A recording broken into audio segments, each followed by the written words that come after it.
Well, howdy there, Internet people. It's Bo again. So tonight's important, so stick with me. So far in this series of videos, the ones that reference the manual, we've talked about how these things start.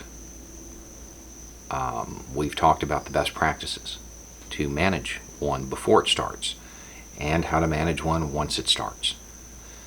We've talked about the Trump administration's current strategy, and how it is wrong on every level according to their own manuals, their own documents. We've talked about the likelihood of this causing a street movement to transition into something more intense. I mean, we've pretty much covered it all. The only thing we haven't talked about is what happens after it transitions, once it becomes more intense, once it becomes full-fledged. And to be honest, I'm not going to do a video describing how to wage a campaign like that, mainly because with my luck, somebody will turn that into a how-to guide and go do a bunch of horrible things. And I want no part of that. But see, at this point, if you've watched those videos, you've got a good grasp on this subject. You understand the theory as well as most soldiers. And that has some responsibility with it. At the end of the day, we don't need descriptions of how these things work. We know they're bad. We can look to the other countries. Some of these countries have had these campaigns going on for 20 years. We don't need to cover that. But what's important is the understanding of one last little bit. At the end of the day, when these things escalate and they go full-fledged, they're a PR campaign with violence. That's it. You can church it up however you want, wrap it in whatever flag you want to, drape it in whatever cause you believe in. It is a PR campaign. That's it. Nothing more. That's what it's all about. Why don't we do the PR campaign now? Before it starts. Control the narrative now. If you've watched this channel for any length of time, you know I don't do calls to action. I don't know what video we're at now, 800, maybe 2 the entire time. I don't do it. I don't do it mainly because I've done the math on it and it's a little intimidating. But we're going to do one tonight because it's important and everything lines up. The recurring themes on this channel, Rule 303. If you have the means, you have the responsibility. Evolution over revolution. Good ideas generally don't require force. Lead yourself. Force multiplication. These are things that come up over and over again. And they all converge right now.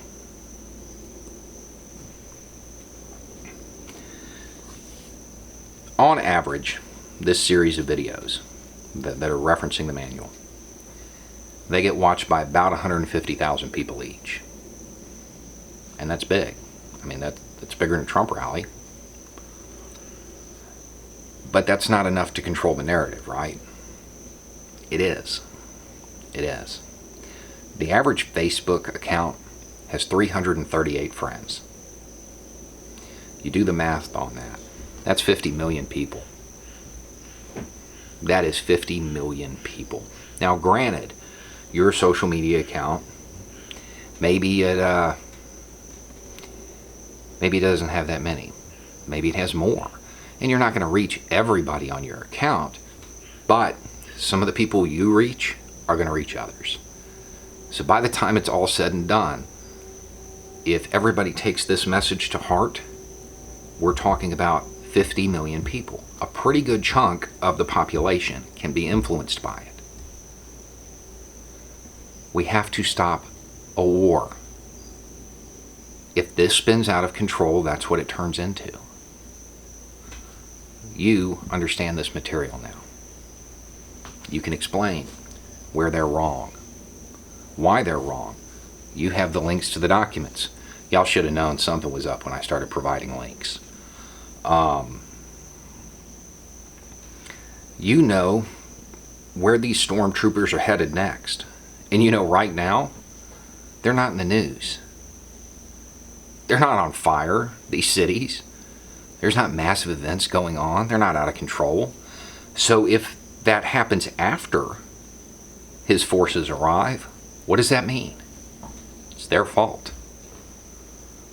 They escalated it. We have to use our social media accounts. Put it in your own words. Nothing inorganic, no hashtag, nothing like that.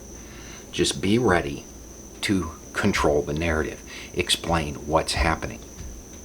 And get people to question why he's going against all of the manuals, all of the experts. What is he hoping to accomplish by provoking a response? What is his goal?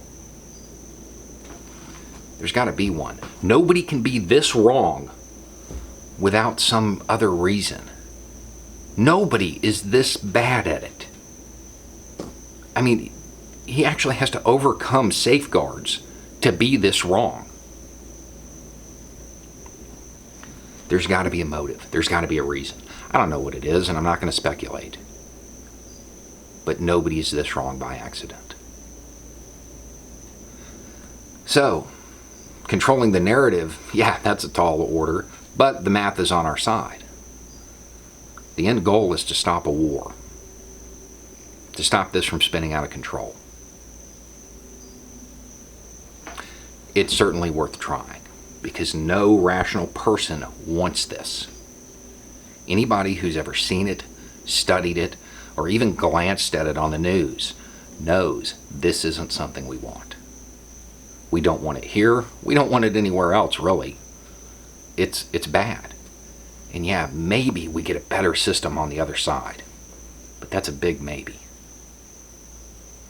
I'm not okay with not trying to stop it. So, yeah, I didn't mean to dump too much on you today, but it's just a thought. Y'all have a good day.